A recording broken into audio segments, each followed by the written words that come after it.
안녕하세요. 영화는 수다가의 김태훈입니다. 자, 한동안 영화를 떠나서 참 살면서 뭐라고 할까요? 영화가 있는지조차도 잊고 있었던 시간들이 좀 있었던 것 같은데 좋아했던 영화만큼이나 여러분들에게 또 좋은 영화를 많이 소개해드릴 수 있도록 최선을 다해보도록 하겠습니다. 자, 오늘 소개해드릴 영화는 크로닉입니다.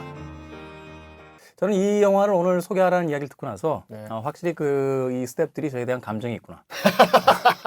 이 정도 영화는 다뤄줘야 되지 않을까 라는 스텝의 배려가 아닐까 싶습니다. 그 극장가에서 지금 흥행에 성공을 하고 있는 슈퍼 히어로물과는 또 다른 면에서 반드시 한 번쯤은 다뤄봐야 될 그런 영화가 아닌가 하는 생각이 들어서 오늘 영화는 수다다 크로닉을 선택해 봤습니다. 죽음을 앞둔 환자들을 돌보는 호스피스 간호사가 있죠. 바로 데이빗인데요. This is David. I'm a nurse, John.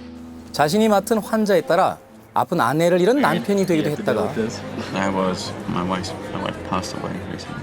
또 뇌졸중의 건축가를 형이라고 소개를 하면서 환자들의 삶에 깊이 개입합니다. My brother designed this place. 하지만 본인의 삶에는 그다지 관심이 없어 보여요. Do you think it would have been different if we found out before?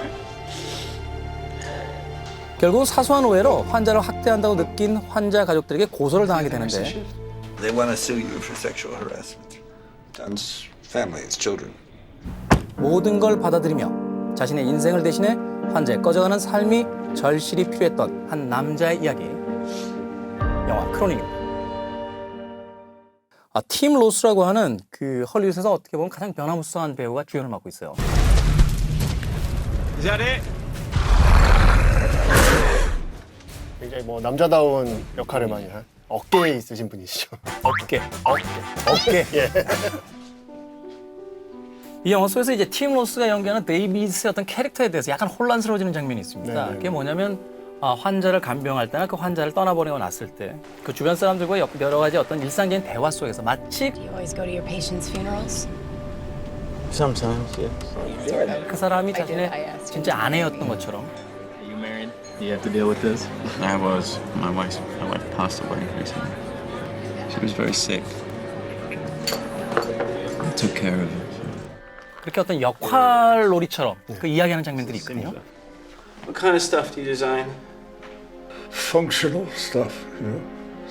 Are you an architect? Yeah, What kind of stuff do you design? functional mostly.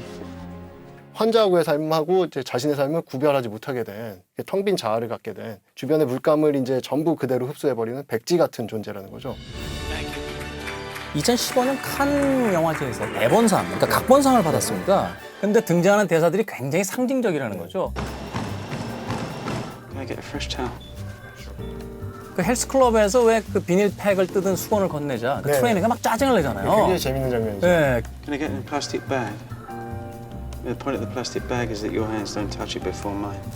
그 화가 난 트레이너가 그 수건을 그 수거함이자 쓰레기통처럼 보이는데도 확 이렇게 집어던져버리는 장면 같은 경우는 저 같아도 열받을 것 같아요. 그렇죠? 그건 마치 자기 삶에 누군가가 들어오는 걸 용납하지 않겠다는 듯한 그러니까 간병인으로서 행동할 때 전혀 그런 모습을 보여주잖아요. 이렇게 수발을 하고 다 그걸 받아들이고 아주 자연스럽게 그걸 해냅니다. 간병인으로서 행동하는 데이빗하고 그렇지 않은 데이빗이 전혀 다른 인물이라는 거죠. 이 영화가 사실 그 우울한 어떤 줄거리에 비해서 여러 가지 아주 재미있는 영화적 특징들을 가지고 있습니다. 재미있었던 게 창문이에요. 처음에 살아나는 여자 환자와 쌀 준비하는 장면을 보면 창문이 열려 있고 네. 또 마지막 환자일 때 이제 마르사 같은 경우도 이제 그런 장면들이 있는데 처음과 마지막 환자와는 어떤 서로 열려 있는 창을 통해서 뭔가를 주고받는 듯한 느낌이 있는데 이 존이라는 환자와 있을 때는 철저히 닫힌 공간 안에서 두 사람이 존재하고 있다는 거. 또 대사 속에서도 그런 이야기가 나오죠. 그 가족들이 창문을 열어줄까요? 라고 했더니 Do you want me to maybe open a window? Can you get out of the room? 내버려두라고 하는 장면을 봤을 때 그들의 관계가 이제 단절돼 버려요. They want to sue you for sexual harassment. David, we're about to sue you. 이런 것들을 그 미장센의 한 장면들을 가지고도 굉장히 암시적으로 잘 보여주고 있다는 생각이 들었거든요. 사실 그 전체적인 이야기 구조 자체도 환자들이 하나의 그 연극의 막을 구성하는 것처럼 막을 구성하고 있다고 생각이 들어요. 일막 그 살아는 성자. 그 데이빗이 자기 직업 정신에 충실한 그리고 굉장히 노련하고 잘 해내는 그 간병인으로 나와요. Do they improve? Well, that depends on John. 이막은 박해, 직업적인 능숙함이라든가 이런 것들이 계속 가는데 주변의 반응이 왠지 이상해요. 이 패드에 있는 어떤 야한 동영상을 보면서 같이 낄낄거린다거나 그것을 가지고 이 간병을 해고하는 조치. 네. 이거 자체가 굉장히 영화 속에서의 어떤 그 아이러니하다는 생각도 좀 들었었거든요. 산막은 악마. 존과의 어떤 저녁 시간에 그 영화를 보는 장면이 있는데 그녀를 위해서의 한 행동이잖아요. 라는 대사가 한마디 툭 튀어나왔다 지나가 버립니다. 사실 그 이후에 펼쳐질 일에 대한 암시처럼 느껴지기도 네네네. 하고 If you cared for me, then help me. If you helped your son, why not?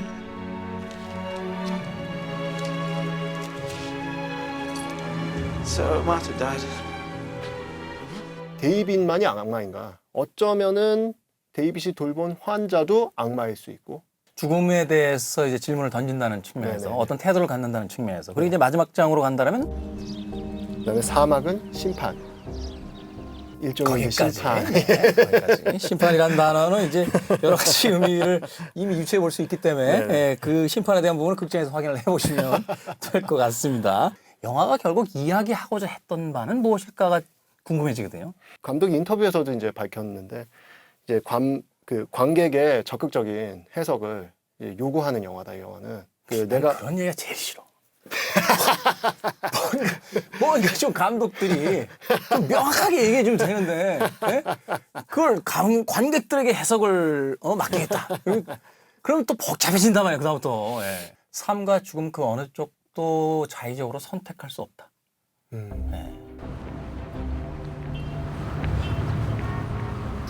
저의 별점은 4개입니다. 네. 삶, 죽음, 그리고 한 남자에 관한 4폭짜리 정말.